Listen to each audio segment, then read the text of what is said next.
Mira, este cautiverio y agonía sin fin, Fernando Túpac Amaru Bastidas. Mira, acá está. Ni para que digan que no, yo les estoy mintiendo. Acá está. Dice: no hay en la historia de la humanidad un hecho tan cruel como haber obligado al niño Fernando Túpac Amaru Bastidas, de 10 años y medio, a ver cómo 4 caballos intentaron descuartizar a su padre, pero al no conseguirlo lo degollaron vivo. Fernandito lanzó un grito de horror al verlo convertido en una araña en el aire. Presenció la muerte de su madre Micaela Bastidas y el ahorcamiento de su hermano Hipólito. Su otro hermano Mariano, quien fue desterrado, murió de hambre. Fernandito nació en Pampamarca, Cusco, ¿ya?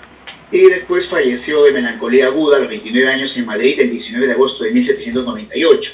¿Ya? Dice: frente a tantas penurias en prisiones y terrible nostalgia, determinó escribir a salto de mata este texto que viene a ser sus memorias y que han sido reconstruidas 314 años después en un lacerante texto recreado por el escritor José Luis Ayala. En este libro están las cartas, del hijo de Túpac Amaru. Dice: estudia ese libro, ¿no? Desde la mentalidad occidental, que creo que no se ha entendido muy bien.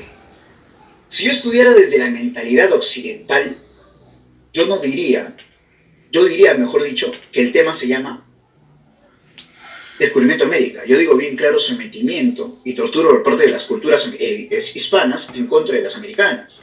Y cuando digo americanas me refiero, por ejemplo, a Mesoamérica, que en este caso vienen a ser los mayas, los aztecas, cuando viene Pedro César de León, ¿ya?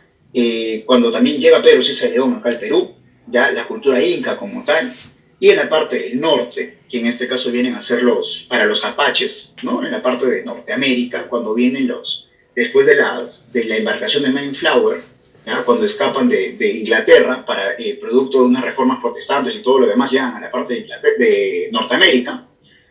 En el noreste de América, instalan las 13 colonias, que más adelante vendrían a ser la independencia de las 13 colonias un 4 de julio de 1776, como se da.